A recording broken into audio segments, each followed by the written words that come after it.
Welcome back to part 2 of the video. So we're going to continue working on factoring trinomials and practicing it with the area model. So number 5, number 6, and number 7, they're still partially filled in. I want you to do all 3 of these on your own, solve them using the area model, and continue looking at structure and pattern, getting a better understanding of how the whole factoring works. Pause your video while you're doing this and then check back for the answers and explanation. Okay, just check your answers, make sure you got them right. Up at the top of the page beside Algebra 1, go ahead and write the word hamburger and show it to me tomorrow in class. Now we're going to do the numbers 8, 9, and 10. Notice that they are no longer partially filled in on the area model. Hopefully you started to get a feel for the structure and what goes where. So I want you to solve 8, 9, and 10, get them factored. Pause your video while you're doing it. Then check back for the explanation.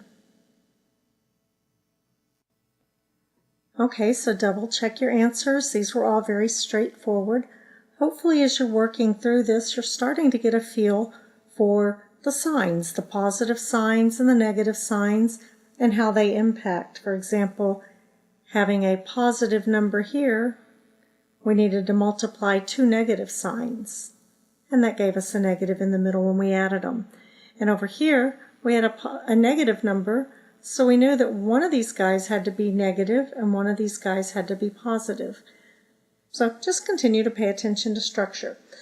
Notice on all of these that we've done so far, our squared term has always had a coefficient of 1. So now look at number 11, 12, and 13. They no longer have a coefficient of 1. So first thing you do when you see a trinomial and it does not have a coefficient of 1, first thing we're always going to look for is if we can factor out a greatest common factor from all 3 terms so that we can get to a coefficient of 1. Today we're going to practice doing that, so miraculously all 3 of these are going to factor out just greatly. And then tomorrow we'll start working on what happens if that step does not get you down to a coefficient of 1. So looking at number 11, we're going to work on this one at least initially together. We need to put our 2c squared minus 14c minus 36.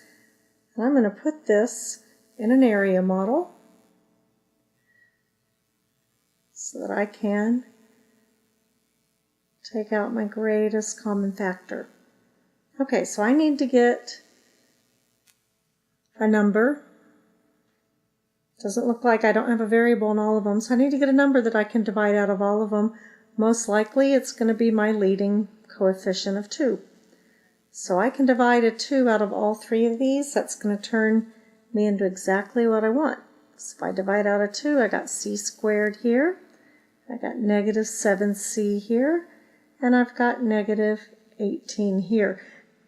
Now that I've taken out my greatest common factor, I'm going to see if I can factor this any further.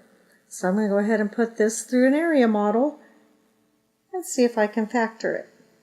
So I'm going to draw my area model and put my c squared and my negative 18. And then I'm going to figure out what 2 terms I can multiply together to get me to the negative 7c. So if I do negative 9 times positive 2, let's see, those 2 add up to give me a negative 7c. Okay, so I just do c minus 9 and plus 2, and there's my answer. The only thing that I have to do on these is I still have to include the greatest common factor I took out.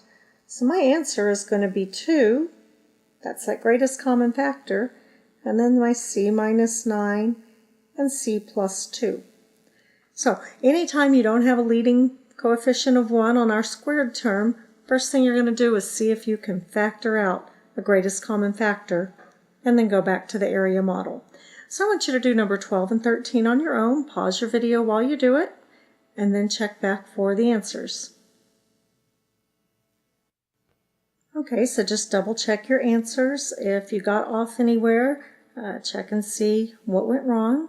And the hardest thing about it is just getting the feel of numbers that can work in the area model puzzle.